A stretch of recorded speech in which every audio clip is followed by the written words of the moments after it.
The Hearthstone Grandmasters anime continues as we have PNC versus Bloodyface for our second match. A Priest protect, a Malagos Druid protect from PNC. This is the first time that we've seen it this week. In fact, TJ, another pop quiz. How many times has Malagos Druid been protected in Grandmasters? I think it happened like 10 times in Season 1. Malagos Druid? I'm just kidding. Malagos Druid has been protected only one time this entire season, and it was across by, all 3 regions. It was by an Asia Pacific player, Shaxi, who was bringing Malagos Druid before everyone else. It was him just like deciding to protect this Druid and ban Druid. And it was a really interesting strategy because when everyone else started bringing Malagos Druid, he stopped bringing Malagos Druid. He's too cool for Malagos Druid. It was weird, right? Because in week 1, he brought Malagos Druid along with, one other person brought Quest Druid, and it was Blood Trail. But Blood Trail was playing something else. Then in week 3, after the patch, he brought Malagos Druid again, the only player to do so when everyone else brought Quest Druid. Something silly like 40 out of the 48 Grandmasters brought Quest Druid. Then in week 4, Malagos Druid started appearing. All of a sudden, Shaxi plays Quest Druid. I don't understand it, TJ, but it'd be like that sometimes. Let's go into game number 1 between PNC, who has protected his Malagos Druid, but going with his Bomb Warrior to try and take down the Priest. In your experience, what's this matchup like? It can be pretty rough for the Bomb Warrior. PNC does have some techs, but they don't have nearly as many control tools to deal with early board states as just traditional Control Warrior.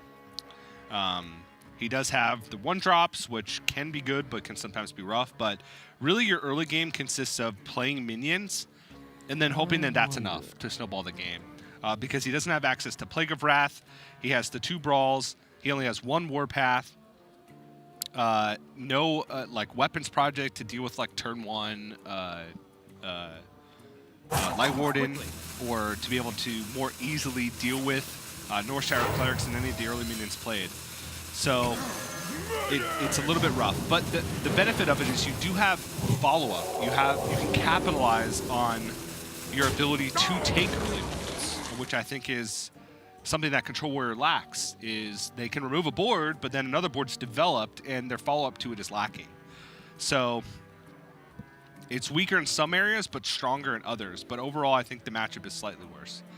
But we'll see. PNC start off with double Town Crier. So that's always been a recipe for success for any warrior ever, really, that has rushing minions in their decks. Yeah. Double Town Crier helps you fill out your curve and also stabilize the board position so you can start getting ahead. You know, people look at like weapons, for example, like Fiery War Axe, and why Fiery War Axe is really good. You know, the idea is that Restless Mummy has very similar ability to like attack and gain you that tempo.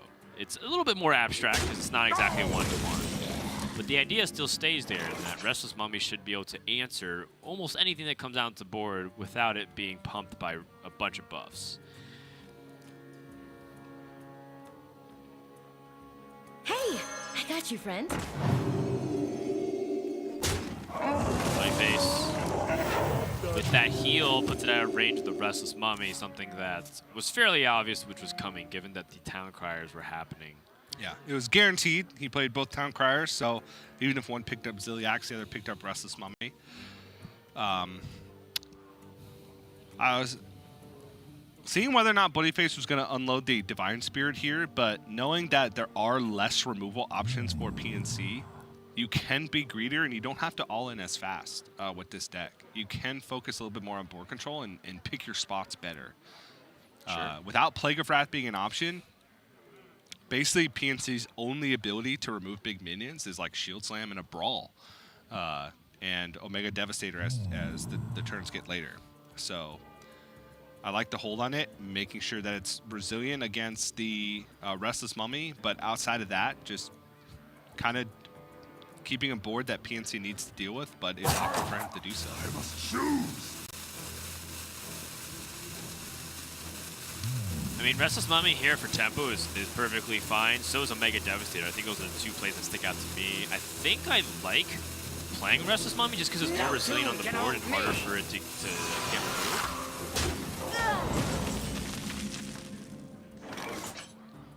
like PNC agrees, but this injured Tolvir also introduces a pretty significant roadblock. So if he plays injured Tolvir and heals the injured Tolvir, it's still protected from a second Restless Mummy. I wonder. Because he'd have to trade 6 damage into one, and then, of course, the 6 damage into the other wouldn't touch it. Bloodyface knows that second Restless Mummy is also likely an option. So right now he's got Restless Mummy and Ziliax on his mind. Restless Mummy is the biggest punish, so he's thinking, how can I develop my board in a way that plays around that the most? And the two options are Divine Spirit this injured Blade Master, or injured Tolvir plus heal. He could also just play a Met and just have 2 must-deal with threats, both of which take 2 Restless Mummies to kill.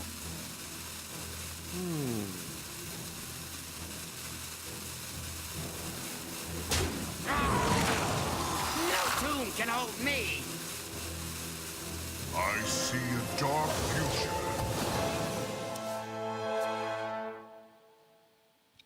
Yeah, it's exactly what you were describing. Both of these minions feel like they have to go down because they present such big opportunity for Bloodyface to capitalize with Divine Spirit and Inner Fire. Now, PNC, is there any way around this? What now? Perhaps as we explore things like the Spellbreaker. That's such a useful card later on, though. I don't know. I feel like maybe this is one of the situations you can't afford to get too greedy and you play Restless Mummy. No tomb can hold me!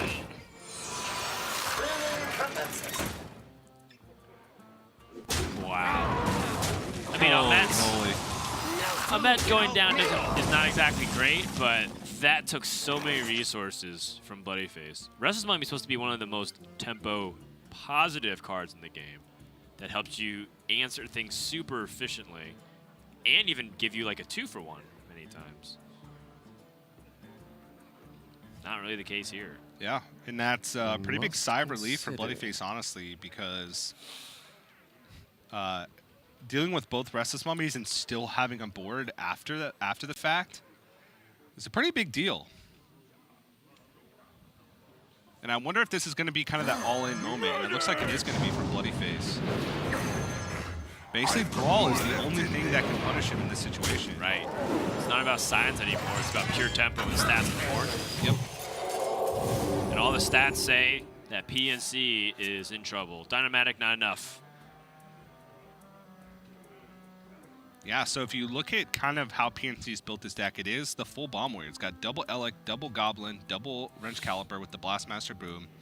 It also has Archivist Elysiana, so kind of making sure that he has the game in the mirror matchup if he's playing against Control Warrior. What now? He has 2 Brawls, 1 Dynamatic, and 1 War Gear.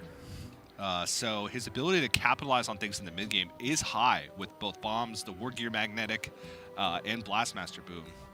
But the problem is, you know, kind of what I had outlined is that his ability to control the board is much more limited without additional removal options. And that makes it so he's kind of got to fight honestly for the board, which is very tough to do against Priest.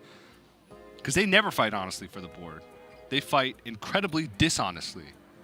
I must choose. Why are you looking at me when you're saying that, TJ? You're the one that Just wrecks people with Priest? You're gosh darn right I do, Dan. The Ritualist allows Bloodyface to, again, trade and even utilize it to just play out of the Plague of Wrath range. Actually, there's no Plague of Wrath, right? There's no Plague of Wrath. It's Bomb Warrior. It's only Brawl. And considering there is a Brawl, I'm not sure about this, to be honest. You would be afraid of Ziliax if you leave this minion alive. But by trading into, you're also sacrificing a good amount of damage. And the clock is ticking. He's got to dodge the Brawl. Talk. Is that an Elec? War Gear. Okay. Old tech that we saw from Bomb Warriors. They just started getting more aggressive and stopped playing for the Elysiana stage, and they just went, you know what, just get him. because Dynamatic often won you the board. This was back in the Rise of Shadows expansion. What now?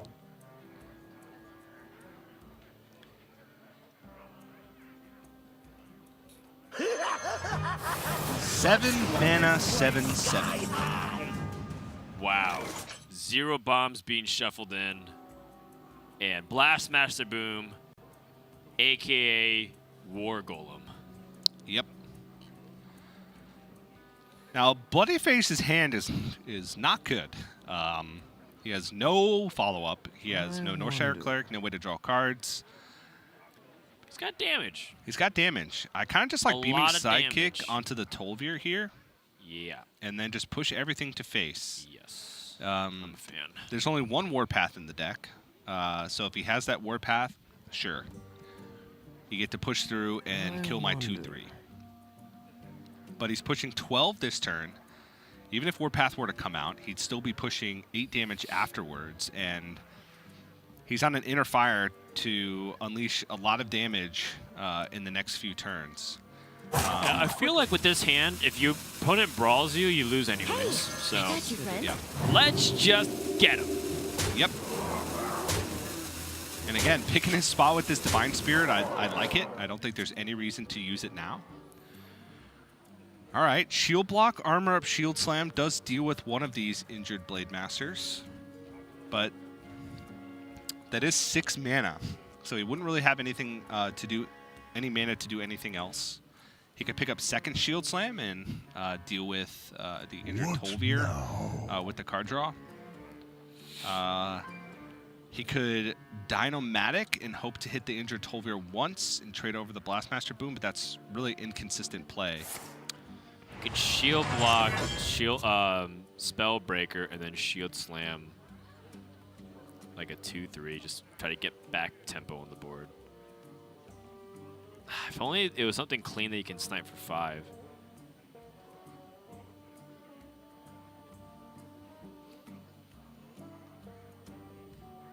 What now? I think I like the Spellbreaker play just so I can get stuff on the board.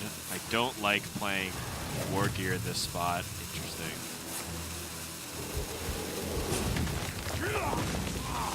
I think I just wanted to get a 4/3 on the play. Yeah. He is not dead to an Inner Fire.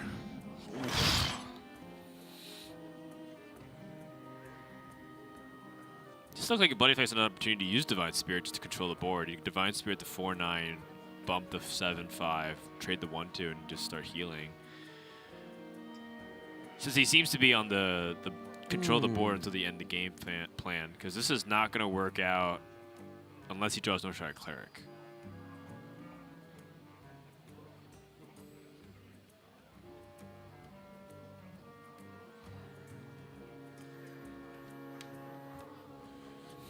Another alternative is actually to just trade everything that isn't the Injured Blade Master and just go basically all in on the Injured Blade Master at that point. But that feels a little bit too risky. Yeah, there was a card kept in the mulligan for PNC that's been in the far left for the whole game. He kept Spellbreaker in his opening hand. Right, he played Blastmaster Boom. On curve, just as a 7/7, what information can you decipher? All face. Just says, you know what? It's too much to lose my board. Forget it. You deal with this. Brawl picked up for PNC. That's one of the cards that he is looking for. It is paramount to his success this game.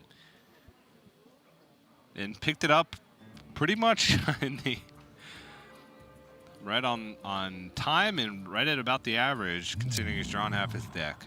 Well, there is a way for it to get punished, which is he brawls, his opponent wins with the 4/9, and he loses on the spot.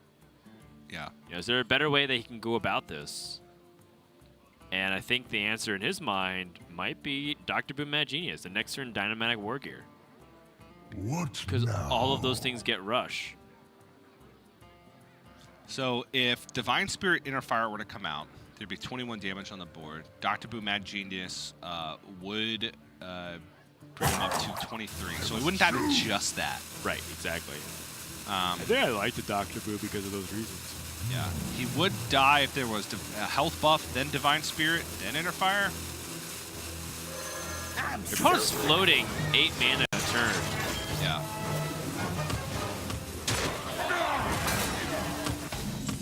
PNC shaking his head, not sure why. That's probably one of the better outcomes that he could have possibly hoped for, Zap.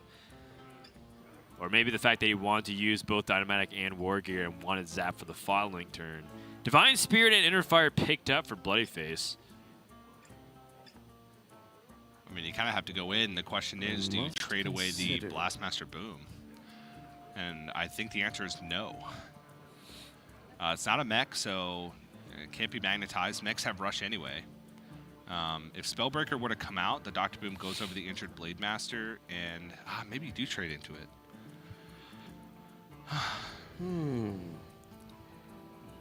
Because Spellbreaker would bring the injured Blade Master back up to a 4/7. He has to have a pretty hard read that the card in the far left is Spellbreaker. I'm pretty sure it is. He kept it in the mulligan. What could it possibly be? And I think if you know that Spellbreaker's in hand, you trade. As weird as that sounds, because Spellbreaker, the Blastmaster Boom trades right over it.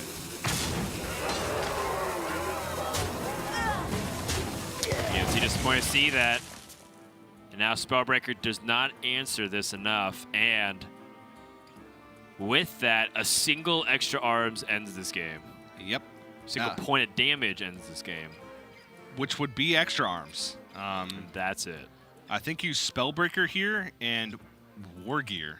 Yeah, you want to War Gear and try to chop it down because then Topsy-Turvy doesn't become a lethal. Or the second Inner Fire. Second Inner Fire. Because he'd have to heal it up. He'd need an extra health buff.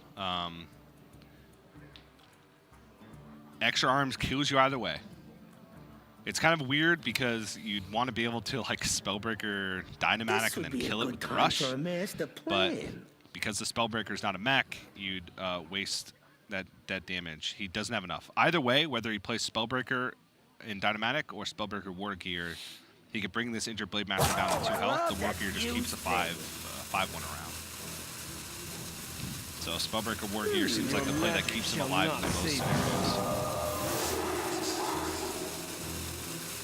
Protocol 7 engaged. So now we're looking at health. Extra arm says lethal. Health buff plus Inner Fire. Topsy-Turvy. He's 1 off. And it was one of the outs that PNC specifically played for. Yep. And he is rewarded. That bump was life-saving in this situation. Wait, no, that's... Topsy-Turvy plus Silence brings it to a 4/7. If you Topsy-Turvy silence a injured Blade Master, it brings it back to a 4/7.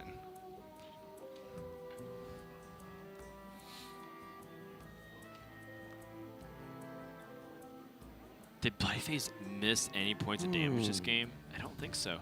No. He pushed face in pretty much every scenario. The only argument I could see is leaving the Omega Devastator up. He could have left the Omega Devastator up because he traded into it, never set Ritualist. You could theoretically leave it up, let him make the trades, and then never set Ritualist the following turn to heal up the minions that were damaged.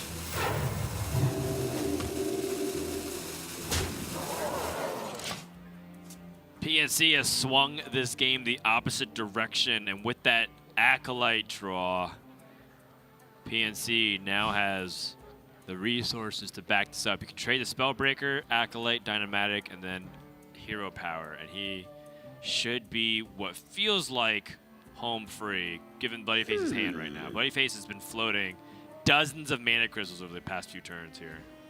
Dozens.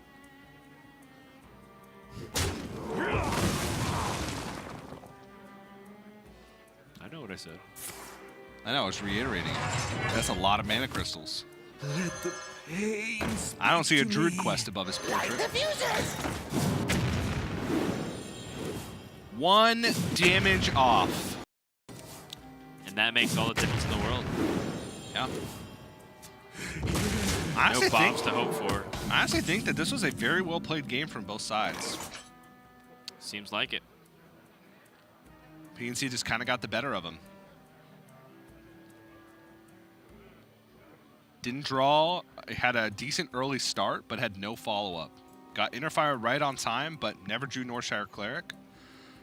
I wonder. And couldn't keep holding on to resources. And honestly, at this point, Bloodyface is on a Blomsomdi out to maybe give him a chance, but I mean, PNC is just gonna drive this home. Yeah, he's going to do his due diligence to make sure to think things through instead of just playing it super fast for no reason. I think Vicious Scrap Hound seems like a fairly obvious pick.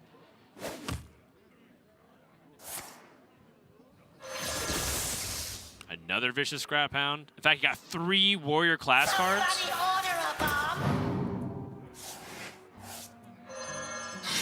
TJ, I'm convinced that nothing has changed in the Discover. You know me, Dan. You say conspiracy theory, Yeah, I'm my already bought conspiracy into theory it. is that nothing changed. Extra Arms comes in 2 draws too late, and that's going to do it here. You have best. Bloodyface concedes PNC by the hair of his chinny chin chin. That's right. The little chin strap you see that he's hiding behind his hand. He survived, TJ. Yeah, it was close. Narrowest of margins. Yeah, a lot of, I think it was like maybe 5% chance for lethal, given the couple outs, 5 to 10% chance for Bloodyface, but throwing the war gear out there made us that topsy-turvy all of a sudden, wasn't lethal. Right. So small decisions like that ended up allowing him to come out on top. Could analyze it for Bloodyface's side. Maybe you don't train into a Mega Devastator. Maybe you get there at the end, but those things are super results-oriented, and like I said, I honestly think that was a well-played game, and PNC just ended coming out on top at the end of it all. All right, we're going to take a break here in this series, and when we come back, we're going to go into game number 2 between these 2 players in this best of 3.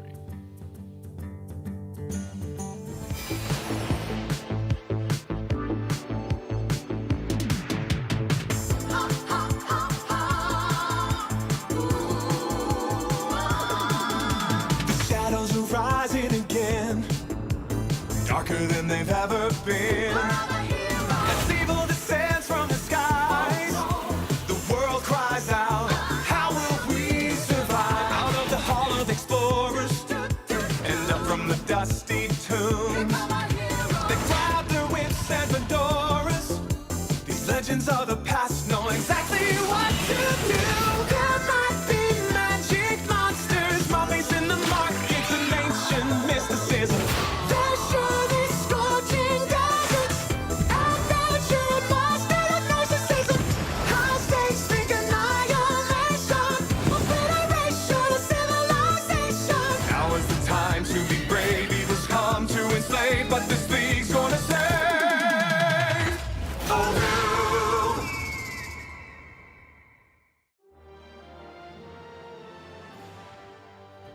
My name is Brian Easton, also known as Bloodyface. When I first started playing Hearthstone, the first deck that I crafted was Miracle Rogue, and it was pretty much the only deck I played. I love combo style decks. I don't like really being aggressive per se, but I like having a deck that has a very aggressive finish. I think my X factor, maybe my defining characteristic, is that I think about everything. I mean, you could say that's like a characteristic of overthinking, but I think it's important to overthink because you're playing against like the best minds, and it's important to be understanding that everyone else is also capable of doing that, so you need to be able to outthink everybody. From a competitive standpoint, I want to improve as a player. Against Hunter Ace, I think I made a pretty big mistake. I really care about just making sure that whenever I play Hearthstone, it's my best Hearthstone. Initially, when I found out about Grandmasters, I kind of felt like, it was just like kind of another league. But it wasn't until I was actually standing next to the other Grandmasters at Worlds that it made me feel like kind of emotional. We just had such a high concentration of like pure talent to actually hit that level and, rub shoulders alongside them. It means a lot to me. Playing at the highest level is super interesting because people do unpredictable things. So I look forward to the mind games.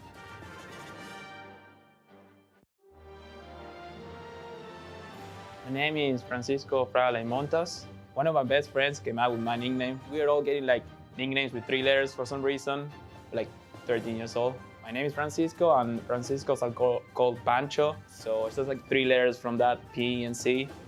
One interesting thing about me that most people don't know is that I used to study ancient history. I quit for Hearthstone a couple of years, but plan on going back at one point. My favorite Hearthstone Esports moment was when I topped like Lethal 2016 Copa America Finals. That was like my first big win, and I was very, very happy. It's like finally all that I worked for coming true. Being Grandmasters for me means that all the hard work that I put in last years and all the time that I spent the game is paying off. My favorite thing about Grandmasters would be that I get a chance to prove myself like on the big stage. What makes me unique as a player, I would say, is just bringing very complicated decks to tournament, like mostly combo decks that people usually don't play. My personal goals this year will be to earn as much money as I can, of course, and yes, improve as a player and play the best I can.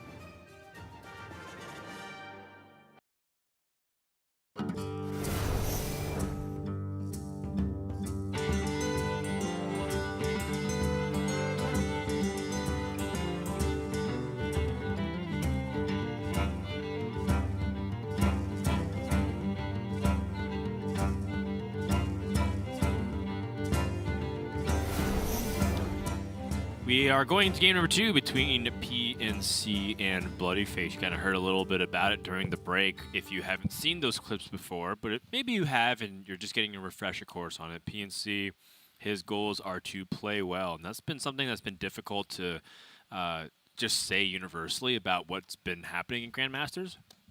Lots of players have been playing well, but they've also been playing pretty poorly at different junctures. I gotta say, though, PNC the past few weeks have been really picking it up. And, even though his results aren't improving, that's not to say that his play hasn't been. And sometimes that's just the way it shakes out. But that's also why, from the very get-go, you've got to be doing your best. Because sometimes the games are supposed to be winnable for you when you're playing well. And then when you start playing well after you've been playing badly, by then maybe the tables have turned and you weren't supposed to win those games anyways. Yeah, no, I think that PNC has picked it up, but yesterday, if I could have some criticisms, he did seem really uncomfortable on Mech Paladin. Didn't seem like he kind of understood the matchups as well as he should coming into a week of Grandmasters and bringing a deck that is new and does have a lot of different matchups and different ways to play different matchups. But outside of that was fast.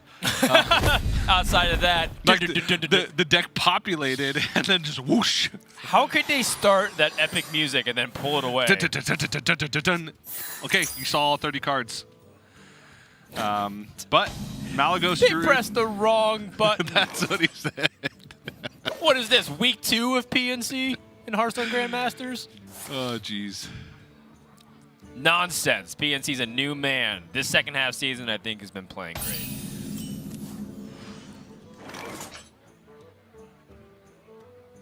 I want to get him.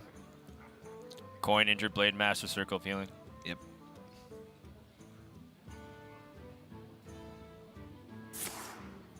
I do think that there is one thing to consider, though, as we enter. Yesterday, we heard some Frozen. We heard Frozen criticizing PNC's Mech Paladin play, but not necessarily his Malagos Druid play. And we heard that PNC loves playing combo decks. So let's see that put to the test. How do you deal with this early pressure? Poisonous. It does delay Even the if you quest. go off the curve for the quest? Against Priest? I wonder. Yes.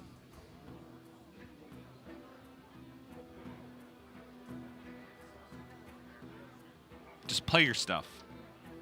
Control the board, play your stuff.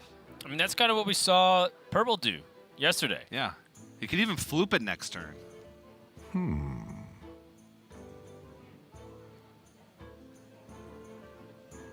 If you just think about this as a tempo matchup and forget that you even played quests and just that you had one less card in your mulligan, War Druid loading into floop into Oasis just seems like a great way to control the speed of the board.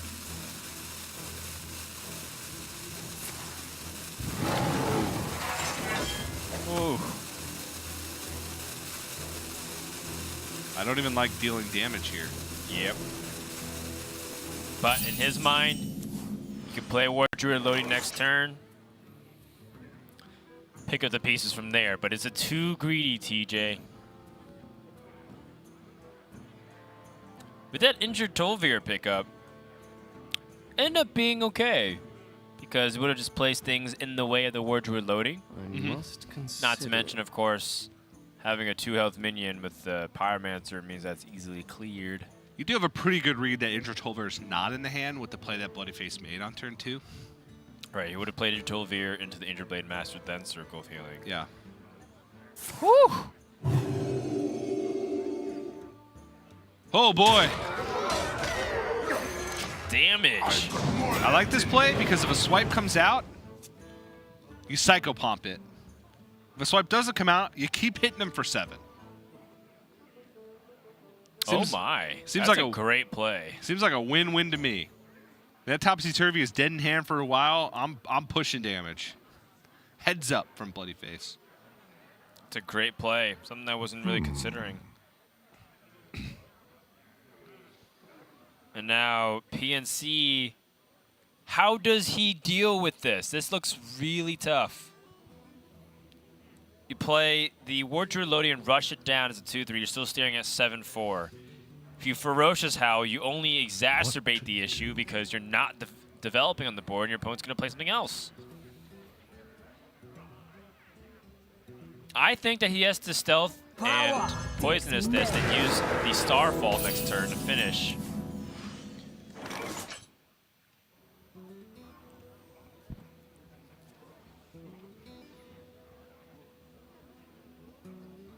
Well, Bloodyface picks up Neverset Ritualist, knows that this is the last turn that he has before the quest will complete.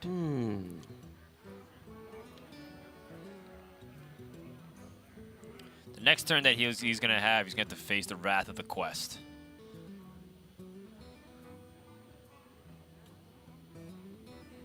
Yeah, it looks like just Neverset Ritualist. Wow, Pyromancer, I guess, is a little bit more stats as well on the board. Okay. I mean, he's playing to his hand right now. This Wild Pyromancer is not going to be doing anything. You might as well throw it on the board to... Okay.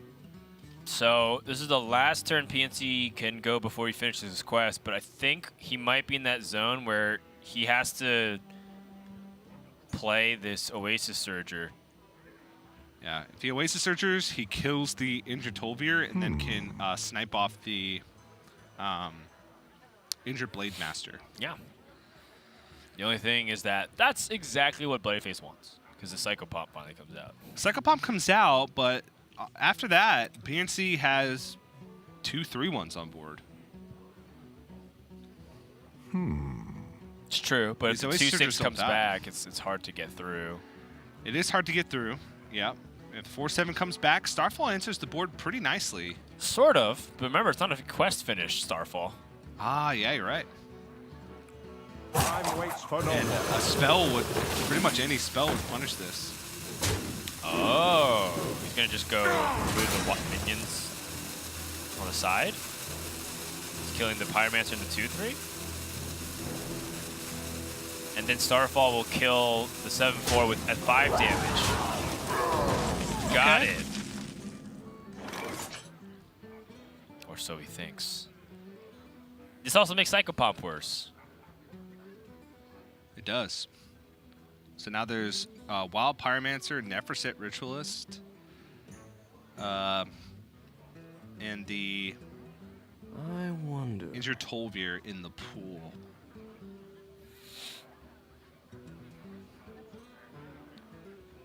Yeah, I like this play. He also has Floop next turn. The Floop isn't nearly as important when it doesn't get the extra plus stats, because it just becomes 3-4 rushers. I mean, that's still pretty good, right? It's Mogu Flesh Shaper times 2. That could help him fight for board. The end begins. Life is an afterthought. Doesn't get the Injured Tolvir. It's kind of what Bloodyface was hoping for. And PNC looks like he might be able to piece together a comeback here. Yeah. The rushers now look very good in this spot. In fact, is that a full board clear? No. Not quite.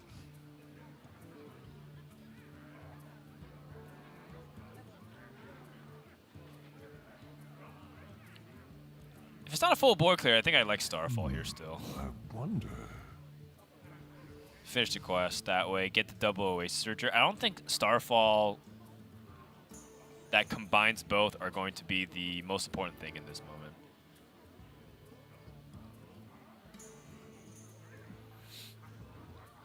It's close, because both kind of deal similar-ish damage. The Oasis Searcher does 3 damage separated, and Starfall does 5 damage individually, and they both eliminate 2 minions on the board. One, if you go for the Oasis Searcher, Waits for no one. I mean, you're full trading everything anyways, except for a 1 single 3-1. It's a good point. I think I like the Starfall a little bit better. Yeah. This does leave you with at least something on the board. I think that's kind of PNC's logic, right? You, at the very least, have some board presence, which is probably, in his mind, super crucial. Oh, boy. Oh, that's not enough mana to do everything.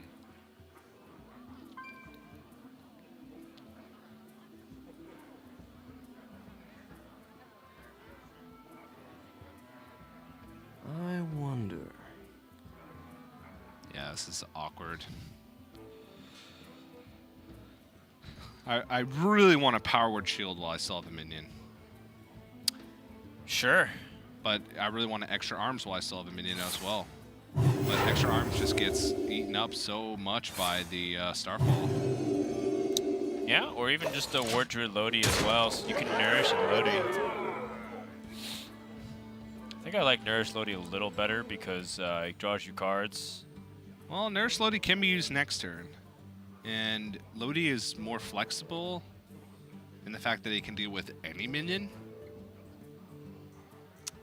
True. The Starfall floats 2 mana, and you're you're giving up your board. That's true. And you have to clear off both minions no matter what. So yeah, you might as well nourish it. Might as well Nourish Lodi.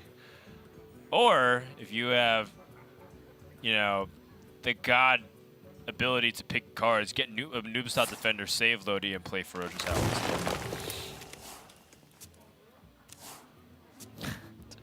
Let's play Lodi anyways, I guess. Sure. Power takes me. You could just still die anyways to a single silence. Is an afterthought. Yeah, that 3-1 sticking to the board ended up paying off pretty big dividends there. Nice move by PNC. And looks like he's mapped this out very nicely. He even has the King Feoris into a big board. Things are about to go the opposite direction, and we might have ourselves another series where Priest is struggling, TJ. Yeah. Inner fire just a little bit off.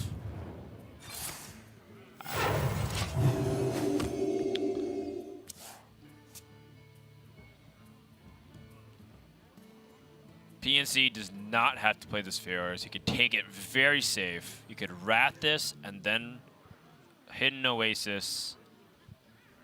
He does not need the Feoris to end the game. He needs to make sure not to give any opportunity for Bloodyface to win this game. Because if the Feoris comes down and Bloodyface has like silence, PNC loses because he doesn't have any taunts. I think it's 100%. Move the minion. Play like Ferocious Howl. I don't even mind playing Hidden Oasis here.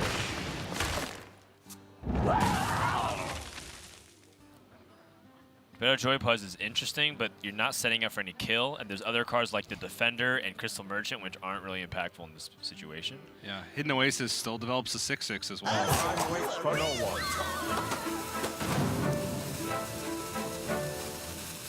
Finds 2 impactful minions at 1 mana, though.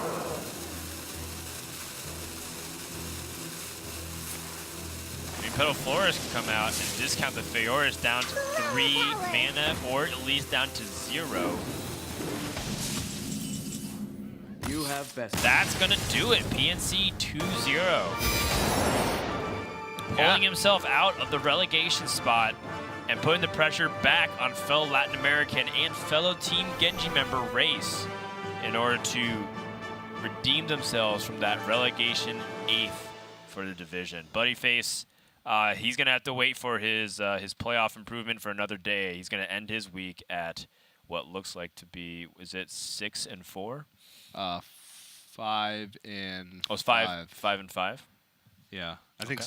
so. We'll check in a second, but I think he was 5-4. We'll see. But yeah, PNC showing that Priest is mortal when they severe lack of Northshire clerics on the side of Bloodyface, and there are decks that can beat it. Even one of the worst matchups for it with Druid, and even Bomb Warrior is not that good against it. Of course, it still has all the warrior control tools, Restless Mummies and Brawls and whatnot, but taking a 2-0 against Priest is not something that we see very often in Grandmasters. Got it. So yeah, clarification. Bloodyface is playing tomorrow against Race. So he was 5-3, not 6-3. Yeah. I thought he was 6-4 with that loss, but now he's 5-4, with the chance to play for 6-4 or 5-5 tomorrow. Yep. Let's go ahead and check in with PNC, fresh off his victory. PNC, can you hear us? Yeah, hey guys, what's up? Nice. So an unconventional protect and ban strategy here. Only one other player has ever protected Malagos Druid. Why against Bloodyface? Oh, I can't really say much about that because Nagidan and Race are playing later and they have the same lineup. But Okay. So then you can ask just that move to past Nagidan that. tomorrow. He'll probably answer. Sure. Actually, we can just speak about that. So who's the brains behind this lineup this week? Well, Nagidan told me about the Mech Paladin and he convinced me and Race to bring it, and it seemed pretty good, yeah. Like if it's Druid Warrior and OTK Paladin. So Okay. You didn't say Priest, because if so, we practiced that matchup like 7 times in a row, and I bad. lost 7 times in a real row bad. against TJ. Real bad. yeah, the only way you win is if you have like Christology on one, like you are on the play and you have Christology on one, then the Galvanizer, and then you kill their 1-drop, like Immagnetize stuff, and they don't have to. They need to like not have silence as well. So it's like a lot of stuff needs to happen for you to win. They always have silence. Always have silence. You saw it yesterday. They had silence every time. Yeah. Actually, Yeah. speaking of which, yesterday, Frozen. Did you hear what Frozen's commentary on some of the games during the interview at all? No, not really. But someone told me about what he said. What do you think? Yeah, he's probably right. Yeah, but I think Frozen like spoke too much. Like he gave us a lot of information. Like Nagidan is playing Saiyan, I think. No, Nagidan is playing Masi, and Razor is playing Saiyan today or tomorrow. I'm not sure. And he gave us a lot of information on what they think and how they approach the matchup. So Interesting. So you'll take the L because it gives Race and Nagidan an advantage. Okay. How does that work? Because you and Race both are in last place in the standings prior to today. Yes. So as much as he's your friend and practice partner, he's also someone that's also fighting for effectively your job, your career in Grandmasters. yeah, well, I don't really talk that much to Race. Like we don't practice that much. Like we are friends, but we don't really practice together. It's like Nagidan, the link between us. Like we both talk to him, and he prepares with both of us. So it's like he's like the one bouncing ideas with both of us, and yeah. Yeah. And in It happened- PNC's it happened a words, couple I of don't even times like Race. Just messing. All right, well, that does it for this week here for your matches, PNC. Any final words before we send you off? Not really. Just very happy to finally get a win and see if I can salvage the situation. You can't go out at Grandmasters when you qualify for the global finals in season 1. That's like the very minimum goal, and from there we can talk about playoffs in the future weeks. But one win at a time.